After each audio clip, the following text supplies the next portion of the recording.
Welcome to On the Ballot with Ballotpedia, where we connect people to politics by providing neutral, nonpartisan, and reliable information on our government, how it works, and where it's headed.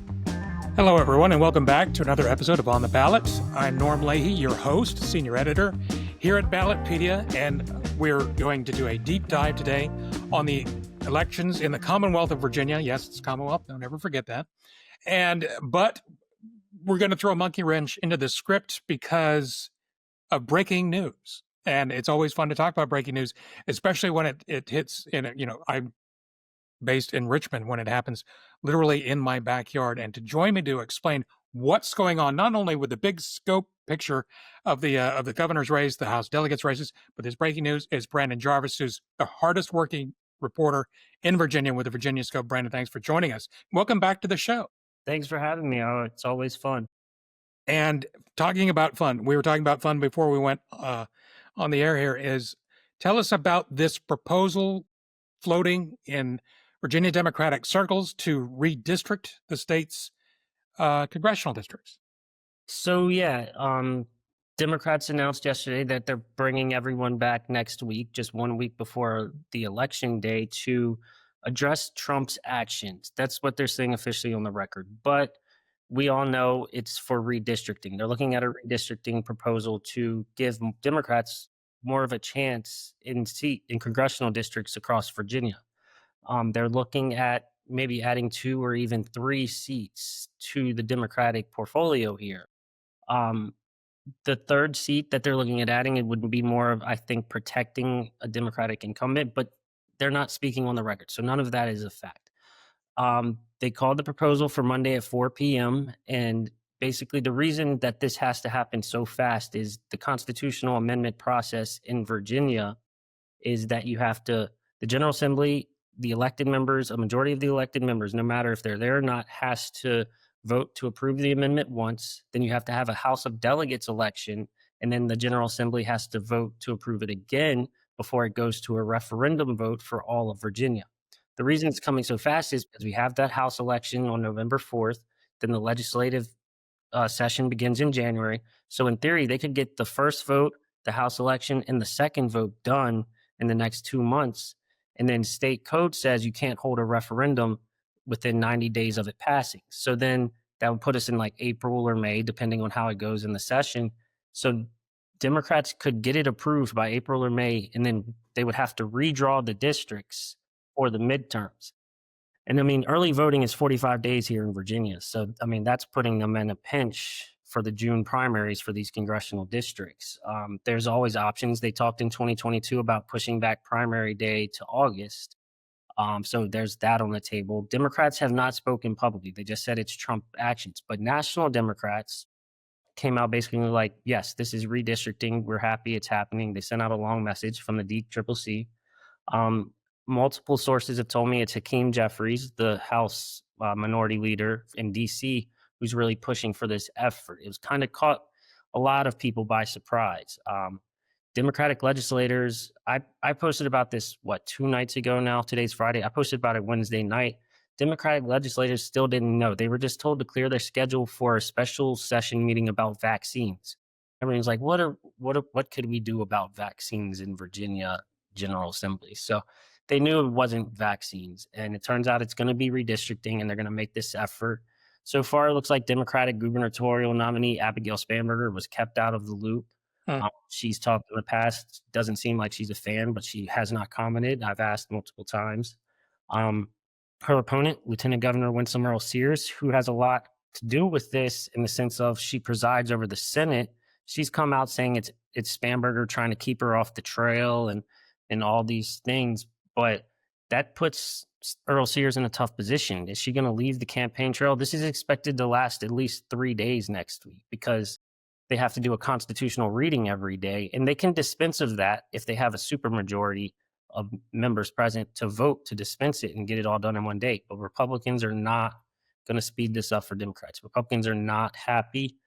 It was a crazy long day yesterday of covering this. And the story's not over. No, not even close. So we're going to have to follow that very closely because it's exciting. This is why we get into this business, is to cover things like this. And it's it's profound and in its possible implications. But it, like you alluded to there, this all takes place against the backdrop of the real big story, which is the gubernatorial race and the race for all 100 districts in the House of Delegates. And I want there to switch gears on you, sort of, is to talk about what's the general mood. Because tell me if I'm wrong. My reading is in the polling averages, Spanberger has led over the Democratic nominee, Abigail Spanberger has led over the Republican nominee, Winsome Earle-Sears, generally from the beginning. Is that correct? Yes, it's correct. The lead has been anywhere from 5 to 10 points throughout the entire campaign cycle. And she's raised roughly twice as much money as Spanberger has. Yeah, she has raised an insane amount of money. And what does it look like for the lieutenant governor and attorney general's race? Because I want to set you up for the AG race, because there's some mix. It's a little spicy. That's a tough question. That's going to need a lot of context about the AG race. But for the governor's race and the LG race, so like polls are showing Spanberger up by like 10 right now, and it's showing the LG race a lot closer, like 1 or 2 points. And the Democratic LG nominee is Ghazala Hashmi. She's fairly unknown statewide. She's running against the Republican John Reed, who had a pretty big scandal earlier this year over a Tumblr account and the governor asking him to drop out of the race. There's a lot of context that goes with that too, but he survived that scandal. Everyone's kumbaya on the Republican ticket. So a lot of people suggest that the ticket splitting doesn't really exist unless there's a big reason to split tickets. And the difference in polling here, people believe, is just Ghazala has no name ID across Virginia, and people don't really imagine someone voting for Abigail Spanberger and then not voting for a Democratic running mate in the LG race. So I think she just needs to get name ID. She didn't go on TV until like 2 or 3 weeks ago. So I think Ghazala has time. I think in general, people feel safe about Ghazala winning alongside Spanberger. Then when we get to the AG race, there's a lot of context here. The AG race took October surprise to the next level. I'm talking October 1st or 2nd. It comes out that the Democratic nominee, Jay Jones, got pulled for going 116 and a 70, and then he served 1,000 community service hours. He didn't go to jail. 500 of those community service hours were for his own political action committee. So now there's a special prosecutor that's been appointed and then unappointed to investigate that. That's a whole complicated thing. Then you have text messages revealed from 2022 of Jay Jones, the Democratic AG nominee, talking about shooting the Republican Speaker of the House at the time, Todd Gilbert, over Pol Pot and Hitler, talking about how he wishes his wife could see his children die in her arms so that they would be emotionally moved to act on gun violence legislation. And those texts were brutal. I mean, it's everything the AG's race has become. It's everything the gubernatorial race has become. During the gubernatorial debate, Winsome Earle-Sears just nonstop peppered Spanberger with asking her to call on Jay Jones to withdraw. So Jay's losing in most polls or tied. And so that's going to be the big question and a big test on ticket splitting. And how much do people vote just on, is it a D or an R? And I think it'll be a good gauge on ticket splitting here in Virginia and across America, honestly. Like, what is the point that will push a Democratic voter from not supporting a Democrat over a Republican? Yeah, because if I was trying to think about this, it's been at least, 20 years since we've had a split in the statewide offices? It was Bill Bowling. What was that? Was that Bill Bowling, the Bowling-Kane administration? Remember those days? Yeah, well, not really. I was in like middle school. Well, it was a simpler time. Let's put it that way. But it's been a long time. I mean, Virginia always follows the trends of voting for a governor who is the opposite party of the White House. That's been wrong twice since the 70s. And once was 2013 when Ken Cuccinelli was the Republican nominee with Obama in the White House, and Terry McAuliffe squeaked out a victory. And that's just because Cuccinelli is a pretty fringe candidate. So, yeah, we're going to see. A lot of things are being tested with this election. It's very unique. And one of the biggest tests, of course, is that there's an ongoing government shutdown that disproportionately affects portions of Virginia. Yeah. How is that playing out on the campaign trail? So you would think it would be the biggest issue, and it's hard to know if it's the biggest. Democrats are trying to bring it up. Republicans aren't really talking about it. And the whole thing is we don't really have the bandwidth to put that at the top of the conversation because of everything that's been happening. Okay. Like it's being covered and it's impacting people in their daily life. So that's another test. Like these campaigns in this last month have been about it, like scandals and those types of issues, and not really about the government shutdown, which is having probably the most impact out of all these things on daily Virginian lives. So I think that'll be a good gauge, and that's something maybe exit polls will show, or interviews after, how big of an issue. But as far as what's getting news coverage, what's getting talked about, yes, Democrats are trying to push this shutdown. It's just not getting much traction because there's so much other stuff happening. And of course, there's 100 other races going on for the House of Delegates where the Democrats currently have a 51 to 49 majority. Yeah. And that has got seesawed every election for since 2019, I believe. Yeah, I think Democrats took the majority in 2019, and then Republicans took it back in 2021, and then Democrats took it back in 2023. Right. Well, it just means that none of them get comfortable wielding a gavel, Yeah. which is again great for us who covered this. But what is your perspective on those House of Delegates races? It's hard to think that Democrats won't expand their majority at this point. I mean, you have a rematch in a couple districts. There's one based in Petersburg where it ended in a recount in 2023 when Republicans had a good year. But it ended with the Republican winning by like 58 votes. Mhm. That's a rematch. You got Trump in office now.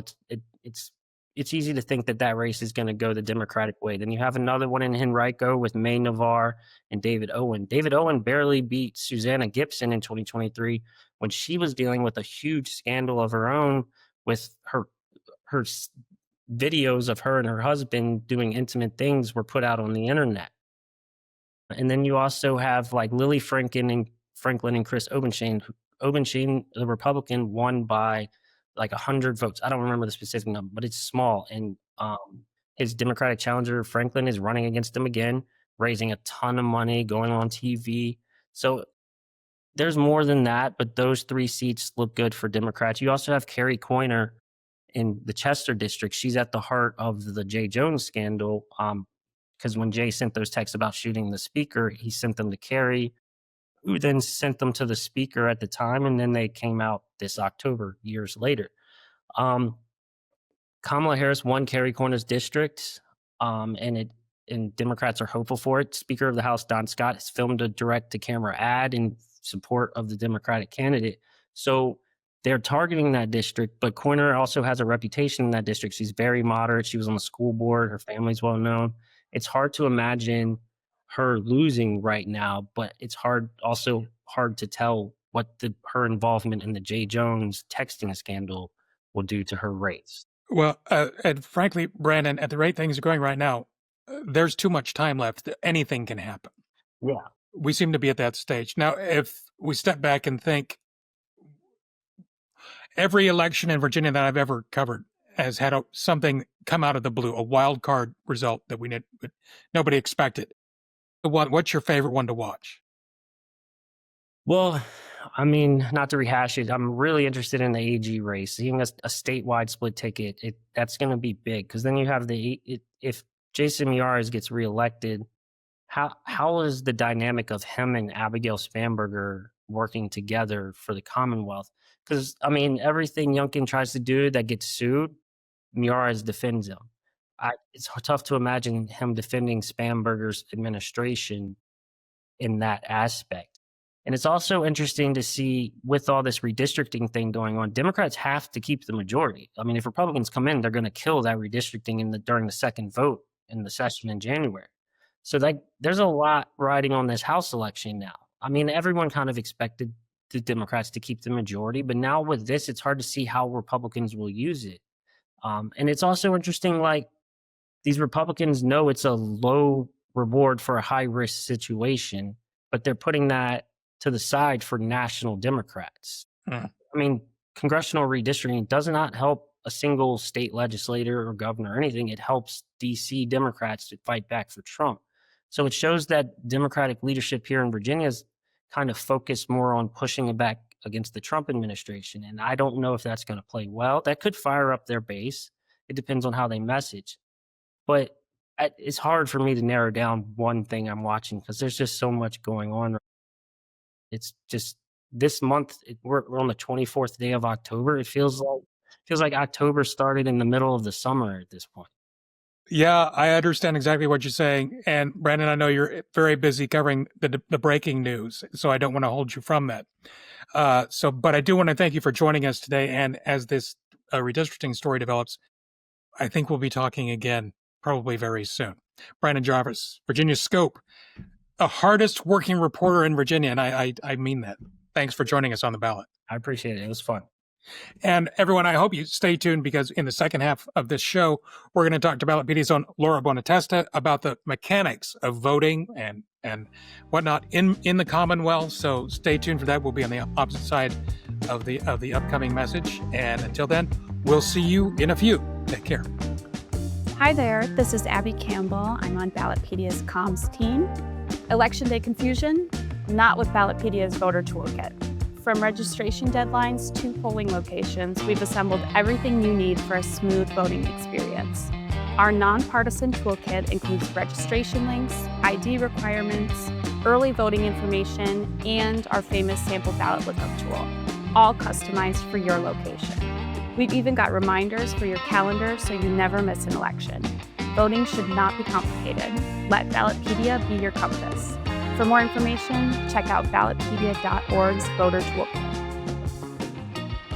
Hello, everyone, and welcome back to On the Ballot. I'm Norm Leahy, your host, senior editor here at Ballotpedia, and we're diving into the statewide elections in the Commonwealth of Virginia. It is a Commonwealth, and one, of course, the things that is going on is a marquee race for governor, but there's also elections for attorney general and for lieutenant governor, and all the members of the state's House of Delegates are up for election. To help me go through the nuts and bolts, the mechanics of this election, is one of Ballotpedia's marquee writers. Are you called marquee writers still, Laura?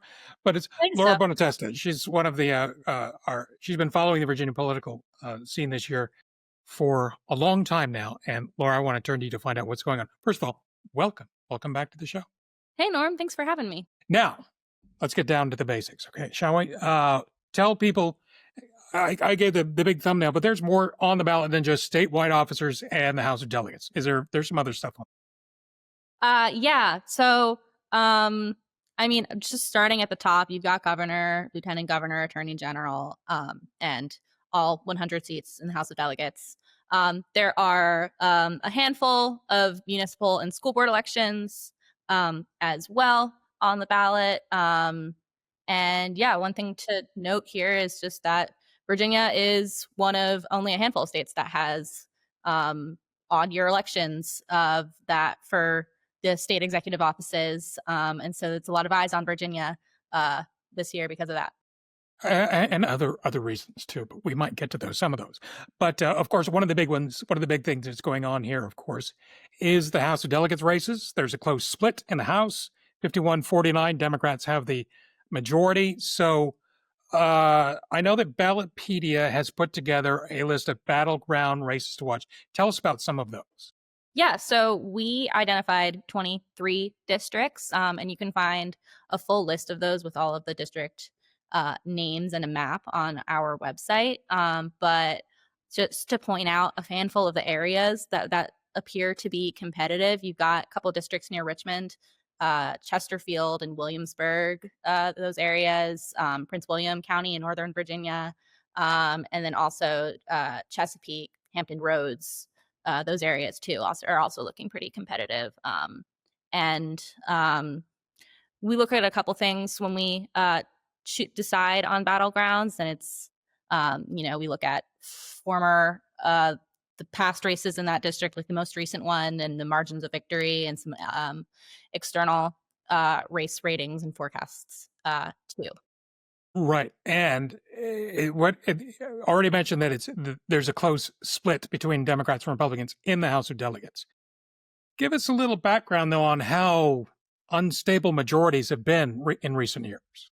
Yeah. So the House has changed party hands in every election since 2019.